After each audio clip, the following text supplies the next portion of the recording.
लेकिन सवाल है कि एक इंटरव्यू बोर्ड के सामने आप अपने आप को ऐसे कैसे पेश करें जिससे यह लगे कि आपके व्यक्तित्व में जो गुण हैं वो अधिकारी बनने के रास्ते में बाधा नहीं। इसके लिए जरूर हम लोगों ने कुछ तकनीकी चेकलिस्ट बना रखी होती है। मसलन मैं 5 चीजें जरूर जांचता हूं। मैं बात करता हूं पोस्चर की, यानी कि आप कैसे बैठे हैं, सिटिंग पोस्चर। मैं बात करता हूं वर्बल कम्युनिकेशन की, वॉइस की, यानी कि आप कैसे बोल रहे हैं, आपकी आवाज बहुत ऊंची तो नहीं है या बहुत नीची तो नहीं। ध्यान रखिएगा, ये सारी चीजें संयोगवश नहीं होती। एंजाइटी आपकी आवाज को बढ़ा देती है। आप तेज बोल रहे हैं, ये आपके आत्मविश्वास का लक्षण नहीं है, ये आपके डरे होने का लक्षण है। और हम इस बात को बहुत आसानी से, कोई भी जो इतने सालों से, मैंने बताया कि बहुत वरिष्ठ अधिकारी हैं, बहुत अनुभवी व्यक्ति हैं, उधर बैठकर आपकी आवाज की शुरुआती 2 मिनट में जान चुके हैं कि आप कितने नर्वस हैं, और उसके लिए बहुत अधिक परिश्रम करने की आवश्यकता नहीं है। खैर, तो वॉइस लेवल यानी वर्बल कम्युनिकेशन, जिसमें कि गति और आवाज की का जो वॉल्यूम है दोनों को देखा जाता है।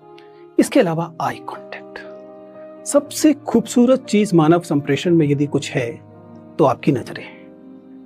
अगर आप में आत्मविश्वास है, अगर आप ईमानदार हैं, तो आप बात करने वाले व्यक्ति की आंखों में देखते हैं। अगर नहीं है तो आप काम चलाते हुए चेहरे पर देखते हैं। लेकिन अगर आप झूठ बोल रहे हैं, अगर आप चुरा रहे हैं कुछ, अगर आप फेक कर रहे हैं कुछ, तो अक्सर आप ऊपर देखते हैं। एक साधारण सा तरीका है। कुल मिलाकर मैं क्या कह रहा हूं, जब आप किससे बात कर रहे हैं तो उसकी आंखों में या कम से कम चेहरे की तरफ देखिए। इसके अलावा हम बात करते हैं अक्सर हैंड मूवमेंट की, हाथों से आप क्या कहने की कोशिश करते हैं। ये एक अलग अलग समय में अलग अलग स्थितियां हैं, खड़े होते हुए अलग होता है, लेकिन चूंकि आमतौर पर साक्षात्कार बैठकर है, इसलिए सबसे आसान होता है कि आप न्यूनतम हैंड मूवमेंट रखते हैं। और फाइनली कुल मिलाकर प्रवाह, फ्लो, वह सबसे महत्वपूर्ण चीजों में से एक होता है कि आप जब बातचीत कर रहे हैं तो आप रुक रुक कर, अटक अटक कर बोल रहे हैं, या आप चूंकि अपनी बात पर यकीन रखते हैं इसलिए बात को एक प्रवाह में बोल रहे हैं। मैं ये नहीं कह रहा कि सभी लोग बराबर क्षमता से भरे हुए होंगे, क्षमताएं कम या ज्यादा हो सकती हैं, लेकिन कुल मिलाकर ये एक ब्रॉड स्पेक्ट्रम है, एक बड़ी सी एक चेकलिस्ट है 4-5 चीजों की जिनका आप ध्यान रख सकते हैं जब आप साक्षात्कार में, किसी भी साक्षात्कार में हो, और यूपीएससी साक्षात्कार में तो खास तौर से। ये वो मूल बिंदु हैं जिनसे हम बात करते हैं। लेकिन जैसे कि किसी भी भाषिक चीज के साथ होता है, अंततः महत्वपूर्ण यह है कि आप क्या बोलते हैं, विषय वस्तु क्या है, कंटेंट क्या है। क्या आप केवल जार्गन दे रहे हैं, क्या आप ब्लफ कर रहे हैं। किसी भी इंटरव्यू को, खासतौर से यूपीएससी इंटरव्यू को तबाह करने के लिए आपका केवल एक बार झूठ बोलना काफी है।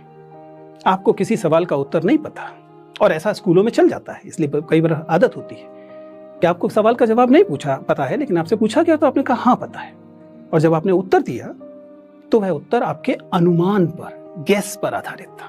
इंटरव्यू आपको यह सुविधा नहीं देता। क्यों नहीं देता? बहुत साधारण सी बात है। प्रश्न का उत्तर न पता होने पर आप आसानी से कह सकते थे कि मुझे उत्तर नहीं पता। तब क्या आपके बारे में क्या राय बनती कि इसको एक सवाल का उत्तर नहीं पता था, जबकि बहुत सारे सवालों का उत्तर पता था, तभी तो यह साक्षात्कार दे रहा है, तभी तो उसने मेंस क्लियर किया है। लेकिन आपने एक उत्तर गलत दिया। गलत का मतलब केवल गलत का, राय में गलत कुछ नहीं होता, लेकिन फैक्चुअल, तथ्यात्मक चीजों में आपने दावा किया कि आपको पता है और आपको नहीं पता था, आपने अनुमान लगा दिया, तब आपके बारे में आपकी ईमानदारी पर सवाल उठता है। और यही महत्वपूर्ण है, क्योंकि ईमानदारी नॉन नेगोशिएबल है इस तरह की सेवा। ये आपके व्यक्तित्व में इंटीग्रिटी को लेकर जब सवाल उठ गया तो फिर आप किसी लायक नहीं। आप कितने भी योग्य इंजीनियर, डॉक्टर क्यों ना हो, अगर आपके अंदर एक साधारण ईमानदारी का गुण नहीं है कि आपसे आपके वरिष्ठ अधिकारी ने पूछा कि क्या तुम ये काम करते हो, इसके बारे में जानते हो, और आपने डर के कह दिया कि मुझे पता है, तो क्या होगा? पूरा काम बिगड़ेगा। इसलिए एक महत्वपूर्ण गुण जो है वो ईमानदारी का गुण होता है। ये वे मूल चीजें हैं जिनका ध्यान हम लोग साक्षात्कार में रखते हैं। हालांकि ज्ञान महत्वपूर्ण है, इसलिए जब तैयारी आप करते हैं तो मैं बार बार ये कहता हूं कि ऐसा नहीं है कि आप ये मानकर चले कि साक्षात्कार के लिए केवल कैसे बोलना है की तैयारी करनी, क्या बोलना है इसे तो देखना ही पड़ेगा।